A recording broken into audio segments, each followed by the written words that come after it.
बेटे हमें दे रखा है ना। नेक्स्ट जो टॉपिक है बेसिकली हम डाइलेक्ट्रिक्स के बारे में स्टडी कर चुके हैं कि डाइलेक्ट्रिक्स का क्या क्या बेटे बेनिफिट है। ओके, और हमने उसका एनर्जी मतलब उसकी बहुत सारी टर्म्स थी, जैसे ब्रेकडाउन वोल्टेज वगैरह थी, ठीक, डाइलेक्ट्रिक स्ट्रेंथ थी और पोलराइजेशन वेक्टर था, एक्सेट्रा हम कर चुके हैं बेटे ऑलरेडी। अब मैंने आपको ना डाइलेक्ट्रिक्स के कई सारे बेनिफिट बताए थे, ठीक है। अब जो हमारे पास टॉपिक है बेटे वो ये है कि अगर हम ना पैरेलल प्लेट कैपेसिटर के बीच में अगर हम एक कंडक्टिंग स्लैब रख देते हैं तो उसके कैपेसिटेंस के ऊपर क्या फ़र्क पड़ता है, उसका जो कैपेसिटेंस होता है वो क्या होता है बेटे। तो चलिए देखते हैं। अब मेरी बात ध्यान से सुनो बेटे, इमेजिन कर कि आपके पास ना एक ये पैरेलल प्लेट कैपेसिटर है। ओके, बहुत बढ़िया। तो पैरेलल प्लेट जो बेटे एक कैपेसिटर है, इसके ऊपर हमने पॉजिटिव चार्ज दे रखा है, इसके ऊपर बेटे हमने negative negative negative negative negative charge दे रखा है।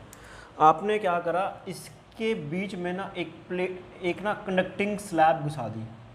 ये कौन सी स्लैब है बेटे? कंडक्टिंग स्लैब है बेसिकली। है कौन सी है ये? कंडक्टिंग स्लैब है बेटे ये, ठीक। ऑब्वियस बात है बेटे, ये 3 डायमेंशनल स्ट्रक्चर है। जो स्लैब बनाई है बेसिकली एक क्यूबॉइड शेप है। आपको बता रखा है ना कि ये प्लेट्स हैं, ये भी प्लेट्स है बेटे, उनके बीच में उसके बीच में मैंने स्लैब को डाल दिया बेटे। बेसिकली इसका वॉल्यूम है ये हम जस्ट फ्रंट वाला स्ट्रक्चर देख रहे हैं।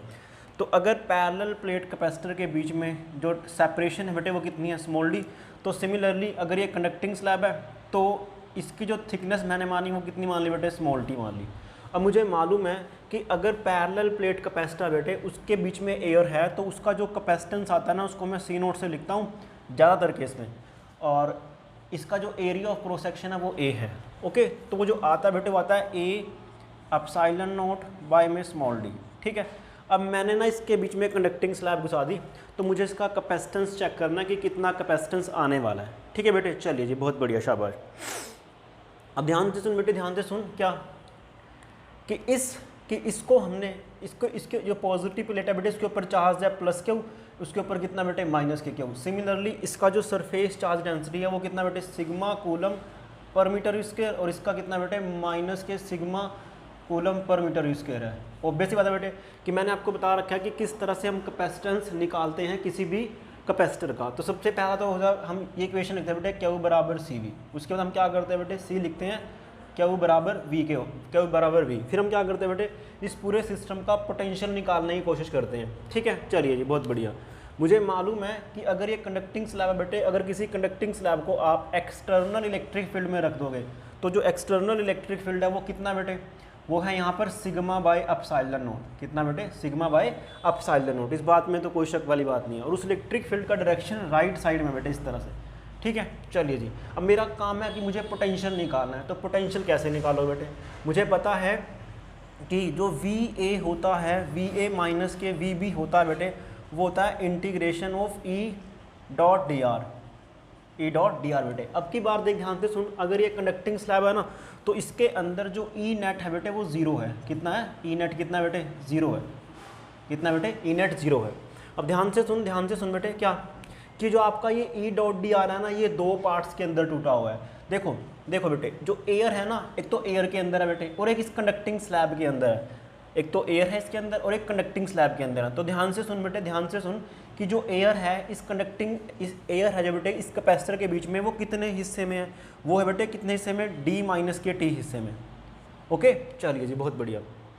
इसका मतलब ये है बेटे कि जो एयर में इलेक्ट्रिक फील्ड है, एयर में जो इलेक्ट्रिक फील्ड है बेटे, अगर मैं वहाँ पे ई डॉट डी आर लगाऊंगा तो ध्यान से सुन, मैं राइट साइड में जा रहा हूँ। ऑब्वियसली बात है, ई में और डी आर में एंगल कितना है? 0 डिग्री है।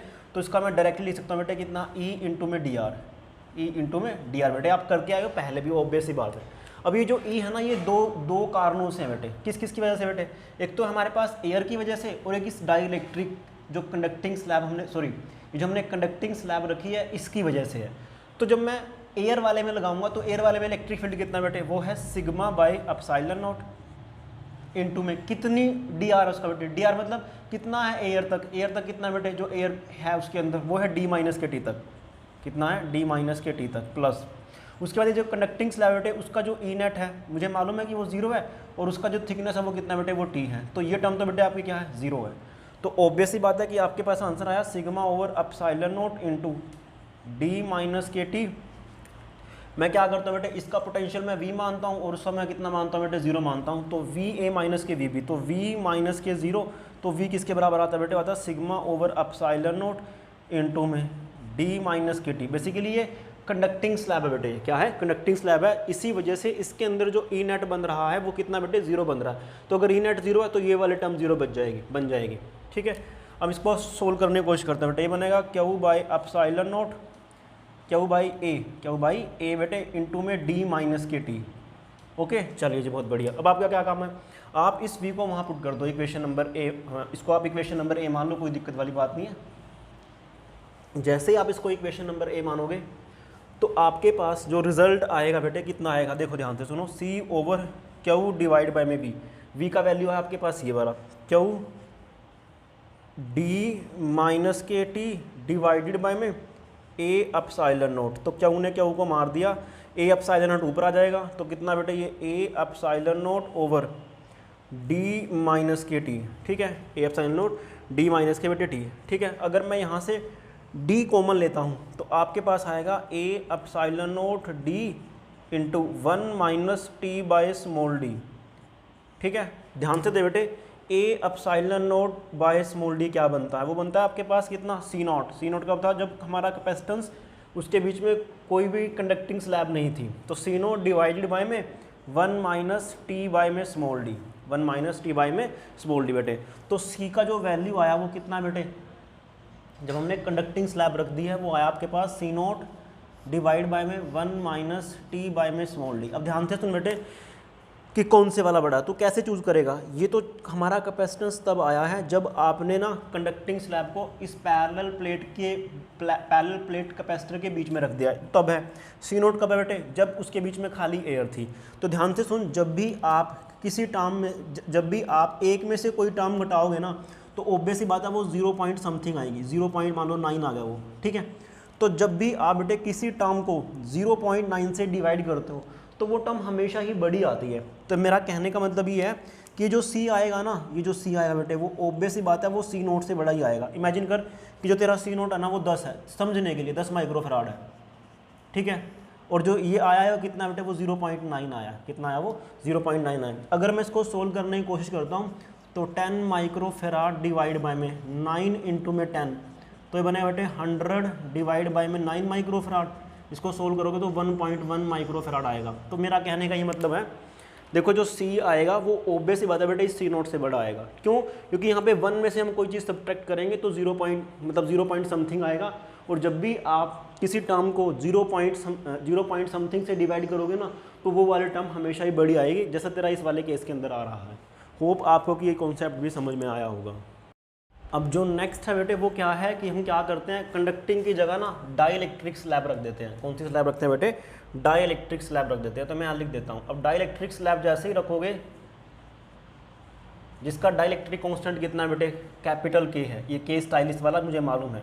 ठीक है, मैं डाइलेक्ट्रिक कांस्टेंट को स्टाइलिश के से लिखता आया हूँ पहले भी। ठीक है, तो उस वाले केस में बेटे ये ई नेट तेरा 0 नहीं होगा। वो ई नेट क्या होगा बेटे, 0 नहीं होगा। ऑब्वियस सी बात है, वो कितना होना चाहिए, वो होगा आपके पास कितना बेटे, ई नेट जो बनने वाला है वो कितना बनने वाला बेटे, ई एक्सटर्नल डिवाइडेड बाय में, ई एक्सटर्नल डिवाइड बाय में के। ये स्टाइलिश वाला के बेटे, आपको मालूम है, कोई दिक्कत वाली बात नहीं है। ऑब्वियस सी बात है, ये कितना आंसर आया बेटे, ये आएगा ई नेट जो आएगा, मतलब अंदर जो आएगा इसके डाइलेक्ट्रिक स्लैब के। ये हमने अब की बार डाइलेक्ट्रिक स्लैब रख दिया इसके अंदर। यहाँ मैं लिख देता हूँ डाइलेक्ट्रिक बेटे ये। तो जैसे आप डाइलेक्ट्रिक स्लैब रखोगे तो ई नेट तो 0 नहीं आएगा। ई नेट किसके बराबर आया बेटे, अगर मैं मैग्नीट्यूड की बात करता हूँ वो आया बेटे कितना, सिग्मा डिवाइड बाय में एप्सिलॉन नॉट, मतलब ई एक्सटर्नल कितना आपके पास, सिग्मा बाय एप्सिलॉन नॉट। और यहाँ पे के तो है ही इसके साथ। ठीक है, आपको ये चीज़ पता है इस चीज़ के बारे में। चलिए जी, अब कहानी बेटे वही सेम है फिर से, कि जब आप इसको डाइलेक्ट्रिक स्लैब को पैरेलल प्लेट कैपेसिटर के बीच में रख दोगे तो ध्यान से सुनियो भाई, इक्वेशन तो आपको यही वाला यूज़ करना है, मैग्नीट्यूड। ऑब्वियसली मतलब बेटा राइट साइड में जा रहा हूँ, राइट साइड में मतलब इस वाली प्लेट से इस वाली प्लेट में। तो जब आप जाओगे तो इलेक्ट्रिक फील्ड भी राइट साइड में और डिस्प्लेसमेंट भी राइट साइड में, तो आपके पास ये वाली टर्म आ जाएगी। अभी जो इलेक्ट्रिक फील्ड है बेटे 2 रीजन के अंदर है, एक तो एयर वाले के अंदर और एक इस कंडक्टिंग स्लैब के अंदर। तो ये चीज़ 2 पार्ट्स में टूट जाएगी। तो पहले वाले में तो टूटेगी एयर के अंदर, तो एयर के अंदर तो सेम आएगा बेटे। और दूसरे वाला पार्ट कौन सा होगा बेटे, डाइलेक्ट्रिक्स वाला। कौन से वाला, डाइलेक्ट्रिक्स। डाइलेक्ट्रिक्स के अंदर इलेक्ट्रिक फील्ड कितना बेटे, वो ई नेट है, तो ई नेट इंटू में उसकी थिकनेस कितनी है बेटे, स्मॉल टी है। तो बस चल जी कहानी बन गई हमारी बात। तो हम क्या करें बेटे, ई नेट का वैल्यू कितना है आपके पास, वो आया sigma by epsilon not into में के, ये स्टाइलिश वाला बेटे, ठीक है, बहुत बढ़िया। इंटू में बेटे उसकी थिकनेस ये कितनी आएगी, स्मॉल टी आएगी। चलिए जी, बहुत बढ़िया। अब हमें क्या करना है बेटे, क्या करना है, इसको फिर से फर्दर से सिंप्लीफाई करते हैं। इसको हम सिंप्लीफाई कर देते हैं बेटे इसको। वैसे तो लिखने की ज़रूरत है, हाँ बिल्कुल है। तो प्लस में कितना बेटे via, sigma over epsilon not stylish वाला के, मतलब डाइलेक्ट्रिक कांस्टेंट है ये, इनटू में स्मॉल टी, ठीक है। तो मैं फिर से वही कहानी, चलो उसको मैं दोबारा कर देता हूँ, कोई दिक्कत वाली बात नहीं है। आपने इसको क्या कर दिया बेटे, दोबारा से कर दिया। तो जैसे अब इसको दोबारा से करोगे तो v किसके बराबर है बेटे, सिग्मा किसके बराबर है, क्यू बाई ए के बराबर है। वो किसके बराबर है, क्यू बाई ए के। ध्यान से सुन, सिग्मा बाई एप्सिलॉन नॉट यहाँ से कॉमन ले लो, तो क्यू बाई ए यहाँ से कॉमन आ गया बेटे, epsilon not into D minus T plus T divide by में स्टाइलिश वाला के। स्टाइलिश वाला के मतलब डाइलेक्ट्रिक कांस्टेंट बेटे।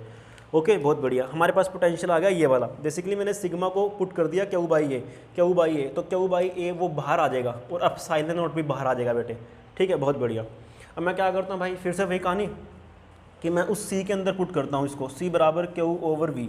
तो वी का वैल्यू आपके पास ये है, तो Q into D minus T plus T divided by में डाइलेक्ट्रिक कांस्टेंट जो हमारा के था, अपॉन में कितना बेटे इसके है, ए एप्सिलॉन नॉट। कितना है वो, ए एप्सिलॉन नॉट। तो जब आप इसको ले करके जाओगे ए एप्सिलॉन नॉट के ऊपर, तो ए एप्सिलॉन नॉट आपका बेटे ऊपर भाग गया, ठीक है, बहुत बढ़िया। तो नीचे कितना बचा, वो बचा D minus T plus T divide by में डाइलेक्ट्रिक कांस्टेंट के,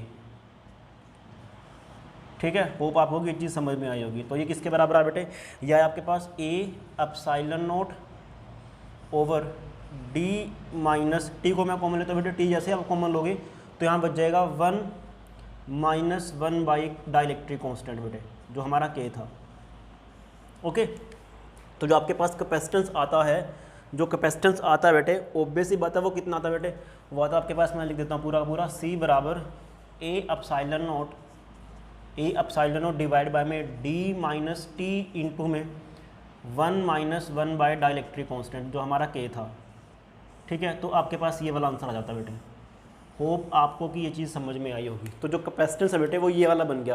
अब जैसे तूने डाइलेक्ट्रिक स्लैब घुसा दी इसके बीच में, डाइलेक्ट्रिक स्लैब बेटे घुसा दी इसके बीच में, तो ध्यान से सुनियो क्या बेटे क्या कि जैसे आप इसको डाइलेक्ट्रिक स्लैब को घुसा दोगे तो ध्यान से सुन, ए एप्सिलॉन बाई डी। अब डी में से ना ये वाली टर्म है जो, देख बेटे ध्यान से सुन, ये वाली जो टर्म है वो सब्ट्रैक्ट हो रही है डी में से।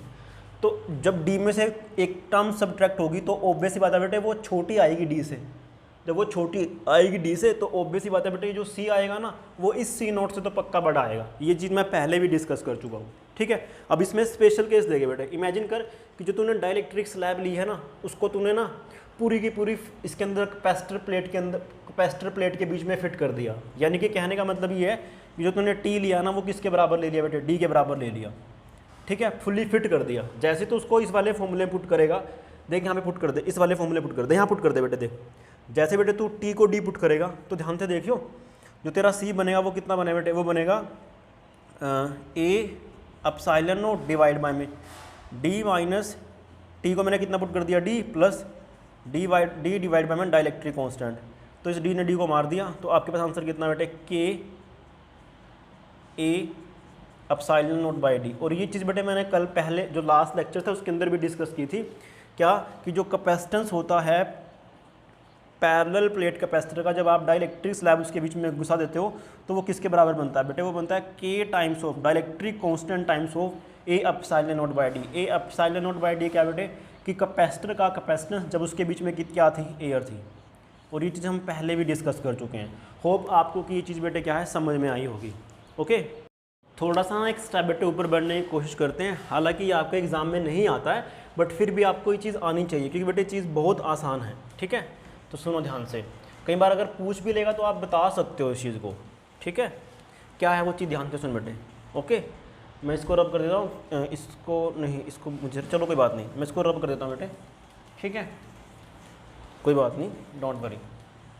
हमारे पास जो जनरल फॉर्मूला हमारे पास ये आया। और दूसरी बात कौन सा फॉर्मूला था बेटे, सीधा हमारे पास क्या, कैपेसिटेंस का, जब हमने डाइलेक्ट्रिक स्लैब घुसा दी तो हमारे पास आंसर आ बेटे A epsilon not divided by में T minus T plus T divide by में डाइलेक्ट्रिक कांस्टेंट, जिसको मैं स्टाइलिश केस से लिख रहा हूँ, कोई दिक्कत वाली बात नहीं है, ठीक है। ये डाइलेक्ट्रिक कांस्टेंट है बेटे, क्योंकि मैं इसको ना मैं सेपरेट करना चाहता हूँ, क्योंकि मैं ना जो फोर्स दिया बेटे वो के capital Q small Q divide by में आर स्क्वायर लिया, तो उस के से जस्ट मैं सेपरेशन दिखाने के लिए जस्ट, हालांकि वो समझ जाएगा अगर आप नॉर्मल के भी लिखोगे एग्जाम के अंदर, वो समझ जाएगा कि भाई इस बच्चे ने डाइलेक्ट्रिक कांस्टेंट लिखा है, ओके। जस्ट ये मेरी वो है ताकि आपको सिंबल में अलग अलग थोड़ा सा डिफरेंस मिले, ठीक है जी, बहुत बढ़िया।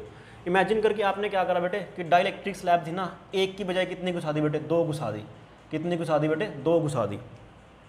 आप जैसे ही 2 डाइलेक्ट्रिक स्लैब घुसा दोगे, एक ये वाली मान लो, एक ये वाली मान लो बेटे, तो सपोज कर कि जो ये जो डाइलेक्ट्रिक स्लैब मैंने डाली है इसके बीच में, इसका जो थिकनेस है ना वो T1 है, इसका थिकनेस कितना बेटे T2 है, तो तुझे इसका कैपेसिटेंस निकालना है। और निकालने के लिए बेटे क्या, तू सिंपल ये वाला फॉर्मूला यूज़ कर ले, क्या लिखा बेटे, यहाँ पे लिखेगा A as it is epsilon not as it is बेटे डिवाइडेड बाय में डी तेरा यहाँ पर आएगा माइनस के, इस टी की जगह पता कितना दे बेटे, यहाँ पर आ जाएगा T1 प्लस T2, कितना आ जाएगा T1 प्लस T2, यहाँ पे कितना दे बेटे, यहाँ पे आ जाएगा, देखो अगर इस डाइलेक्ट्रिक कांस्टेंट का इस डाइलेक्ट्रिक कांस्टेंट K1 है और इसका बेटे कितना है K2 है, तो इस वाले टर्म की जगह पता कितना बेटे, वो आएगा T1 bye K1 plus T2 bye K2 बेटे।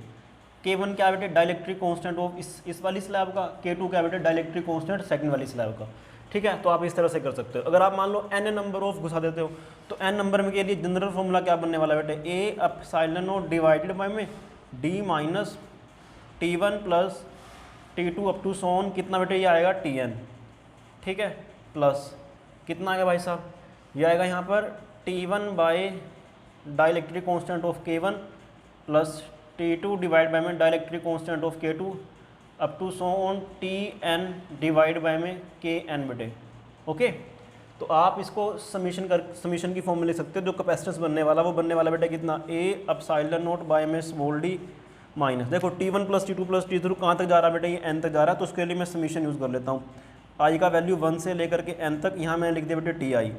इस समीशन का मतलब यही है कि आप क्या करते रहो, 1 से लेकर के n तक पुट करते रहो और उसको सम करते रहो, तो ये चीज़ और ये चीज़ बेटे सेम ही है, ठीक है। प्लस यहाँ पे फिर से समीशन आएगा i इक्वल टू 1 से लेकर के n तक, तो यहाँ पे कितना बेटे वो आएगा Ti डिवाइडेड बाय में Ki।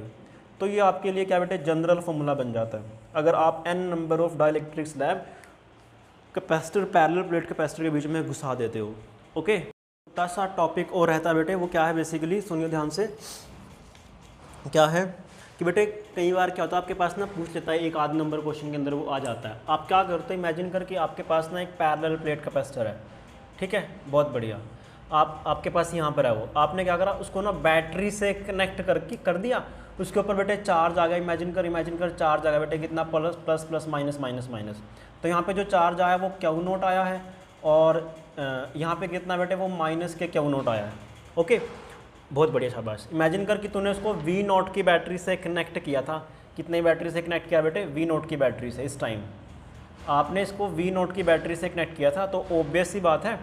और इमेजिन कर कि इसका जो कैपेसिटेंस है वो कितना इस टाइम C0 है, C0 मतलब क्योंकि इसके बीच में एयर है, तो ऑब्वियस सी बात है बेटे कि जो Q0 होगा ना वो किसके बराबर होगा बेटे, C0 इंटू V0 के बराबर होगा। आपको ये चीज़ समझनी पड़ेगी, ओके। सिमिलरली जो इलेक्ट्रिक फील्ड होगा इसके बीच में, यानी कि वो E0 होगा, ऑब्वियस सी बात है क्या रिलेशन है बेटे उसका, V0 डिवाइड बाय में D, कोई दिक्कत वाली बात नहीं है।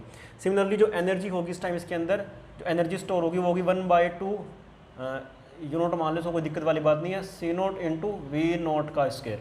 तो इस टाइम ये वाली सिचुएशन है बेटे, ठीक है, बहुत बढ़िया। हमने क्या करा बेटे, ये वाली सिचुएशन बना करके इसको ना बैटरी के टर्मिनल यहाँ से हटा दिए। क्या कर दिए बेटे, हमने बैटरी के टर्मिनल यहाँ से हटा दिए, ठीक है, बहुत बढ़िया। हम जैसे ही बैटरी के टर्मिनल हटाएंगे, अब हमने क्या करा, इसके अंदर डाइलेक्ट्रिक स्लैब इंट्रोड्यूस कर दी। तो अब हमें चेक करना है कि Q0 पे क्या फ़र्क पड़ेगा, E0 पे क्या फ़र्क पड़ेगा, U0 पे क्या फ़र्क पड़ेगा, ओके। चलिए जी, बहुत बढ़िया, शाबाश। अब ध्यान से सुन बेटे, कि जो क्यू नोट था ना वो किसकी वजह से आया था बेटे, वो इस बैटरी की वजह से आया था। बेसिकली मैंने आपको पहले भी समझाया था कि बैटरी इसके इलेक्ट्रॉन इधर से इधर ट्रांसफर कर दिया, तो इसके ऊपर पॉजिटिव चार्ज आ गया इस वाली प्लेट के ऊपर, लेफ्ट वाली के ऊपर, और राइट वाली के ऊपर क्या आ गया बेटे, नेगेटिव चार्ज आ गया। ठीक है, तो बेसिकली जो अगर हम बैटरी को हटा देंगे तो इस चार्ज पे कोई फर्क नहीं पड़ेगा, इस चार्ज पे क्या बेटे कोई फर्क नहीं पड़ेगा। तो जो क्यू नोट होगा ना आपका इस टाइम वो सेम होने वाला है बेटे, क्या होने वाला है, सेम होने वाला है। ठीक है, अगर क्यू नोट सेम होने वाला है, ऑब्वियस बात है बेटे, आपको मैंने समझाया था कि अब मैं बात करता हूँ कि इलेक्ट्रिक फील्ड कितना बनेगा। इलेक्ट्रिक फील्ड ऑब्वियस बात है बेटे कि ई नेट होगा इस टाइम, और ई नेट किसके बराबर आया बेटे, ई नेट किसके बराबर आया, एक्सटर्नल इलेक्ट्रिक फील्ड यानी कि ई नोट डिवाइड बाय में के बराबर आया। होप आपको ये चीज़ समझ में आई होगी। सिमिलरली अगर ई नोट, जो ई नोट होगा ना वो के टाइम्स कम हो जाएगा, मतलब अगर मैं डाइलेक्ट्रिक स्लैब घुसा दूंगा कैपेसिटर को चार्ज करके और फिर बैटरी को डिस्कनेक्ट कर दूंगा बेटे। ओके, चलिए जी, बहुत बढ़िया, शाबाश। सिमिलरली बेटे जो तेरे पास वी नोट होगा, जो तेरे पास पोटेंशियल होगा, क्या होगा तेरे पास बेटे, पोटेंशियल होगा। तो पोटेंशियल अगर ई नोट तेरा कम हो रहा है तो जो पोटेंशियल भी होना चाहिए वो भी तेरा क्या होना चाहिए बेटे, वी नोट बाय के टाइम्स कम होना चाहिए। ऑब्वियस बात है, इसमें कोई शक वाली बात नहीं है। ठीक है, मैं बात करता हूँ बेटे एनर्जी का। अब एनर्जी सुन ध्यान से, मुझे मालूम है कि जब मैं डाइलेक्ट्रिक स्लैब घुसा देता हूँ तो जो कैपेसिटेंस बनता है वो कितना बनता है बेटे, सी बराबर के टाइम्स ऑफ के नॉट, सी नॉट सॉरी, के टाइम्स ऑफ सी नोट बेटे। अब एनर्जी की बात करते हैं बेटे, जब मैं एनर्जी निकालूंगा तो यू नोट बराबर किसके बराबर आएगा, 1/2 सी नोट किसके बराबर, जो कैपेसिटेंस था वो कितना बन गया बेटे, वो बन गया के इंटू में सी नोट इंटू में वी स्केयर। वी स्केयर कितना बेटे, वी स्केयर मतलब ये वाला, तो कितना बना बेटे, वो बना V naught square divide by में के टाइम्स का स्केयर। जब आप इसको सोल्व करोगे तो आपके पास पता क्या आएगा, जो एनर्जी आएगी मतलब इंट्रोड्यूसिंग आफ्टर, वो आएगी बेटे किसके बराबर, यू नॉट डिवाइड बाय में के बराबर। यानी कि जो एनर्जी है ना वो के फैक्टर से कम हो जाती है। ठीक है, चलिए जी, बहुत बढ़िया। अब की बार मैं क्या करता हूँ नेक्स्ट वाले स्टेप के अंदर बेटे, मैं क्या करता हूँ, मैं ना यही वाली सिचुएशन लेता हूँ बेटे। मैं पहले मैंने क्या करा, चार्ज किया, बैटरी डिस्कनेक्ट कर दी, डाइलेक्ट्रिक स्लैब घुसा दी। अब की बार मैंने क्या करा बेटे, बैटरी लगा के रखी और फिर डाइलेक्ट्रिक स्लैब घुसाई बेटे मैंने इसके अंदर, क्या घुसा दी, डाइलेक्ट्रिक स्लैब इसके अंदर घुसा दी हमने। ठीक है, चलिए जी, बहुत बढ़िया। मुझे मालूम है बेटे कि जब मैं डाइलेक्ट्रिक स्लैब घुसाता हूँ तो कैपेसिटेंस बन जाता है बेटे ये वाला। तो मैं बात करता हूँ बेटे चार्ज का, तो चार्ज के ऊपर क्या फ़र्क पड़ेगा, जो चार्ज होता है वो किसके बराबर होता है बेटे, वो होता है सी इंटू वी के बराबर। तो ध्यान से सुन, सी कितना तूने, सी तेरा कितना बन गया। अच्छा देखो, अगर मैं बात करता हूँ बेटे पोटेंशियल का, तो पोटेंशियल तो सेम ही रहने वाला बेटे, क्योंकि पोटेंशियल तो कंटिन्यूसली कितना है, वी नोट है। अगर पोटेंशियल तेरा इस टाइम सेम है तो वी नोट जो होगा वो जो वी होगा ना आपका इस टाइम, वो वी नोट के बराबर ही होने वाला बेटे, कोई शक वाली बात नहीं है। सिमिलरली इलेक्ट्रिक फील्ड भी क्या होने वाला बेटे, सेम होने वाला है। ई भी किसके बराबर होने वाला बेटे, ई नोट के बराबर होने वाला है। ठीक है, क्योंकि बैटरी का क्या काम है, इसके क्रॉस में continuously potential electric field generate करके रखना। अगर मैं बात करता हूँ चार्ज का बेटे, तो चार्ज होता है सी वी। सी कितना बन गया भाई साहब इसका, वो बना है के टाइम्स इंटू में सी नोट, और ये कितना बेटे, V naught. C naught V naught क्या बेटे, वो है चार्ज, उसके ऊपर शुरू में चार्ज क्या नोट था जो, वो कितना था, ऑब्वियस बात है सी नोट वी नोट था, तो कितना बना बेटे, सी नोट बन गया। यानी कि जो तेरा चार्ज था ना वो तेरा के टाइम्स बढ़ गया बेटे, जब तूने ये वाली सिचुएशन में इसके अंदर डाला है। ठीक है, और क्या रहेगा भाई साहब, एनर्जी रहेगी। एनर्जी होती है 1/2 सी वी नोट स्क्वायर, तो एन 1/2 सी वी स्क्वायर, 1/2 सी कितना बन गया भाई साहब, के इंटू में K times of C naught into V. तेरा कितना बेटे, वी तो तेरा कॉन्स्टेंट ही है, ऑब्वियस बात है बेटे, वी नोट स्क्वायर। तो यानी कि यहाँ पे जो एनर्जी आती है ना वो के टाइम्स ऑफ इनिशियल एनर्जी के बराबर हो जाती है। यानी कि एनर्जी बढ़ जाती है जब आप इस वाली सिचुएशन के अंदर डाइलेक्ट्रिक स्लैब घुसाते हो। ठीक है, होप आपको ये चीज़ समझ में आई होगी। जो चैप्टर बेटे हमारा यहाँ पे कंप्लीट होता है, बेसिकली बेसिक कंप्लीट होता है। अगर मुझे टाइम लगा तो मैं इसका कंपटीशन पार्ट आपको करा दूंगा। ठीक है, अभी तो हम बेसिक यानी कि सीबीएसई की तरफ करने का वो रख रहे हैं। अभी सीबीएसई के हमारे अंदर, अगर आप, मैं आपको फिर बोल रहा हूँ, अगर आप मेरा द्वारा किया गया काम कर रहे हो तो आपके 95+ आने से कोई भी नहीं रोक सकता है। फिजिक्स में आपके पक्का 95+ आएंगे ही आएंगे, और वो जो 5 नंबर की बात कर रहा हूँ वो आपकी मेहनत के ऊपर डिपेंड करेंगे। ठीक है, चलिए थैंक यू। ये चैप्टर हमारा फिनिश, और मंडे से हम 3rd चैप्टर शुरू करेंगे।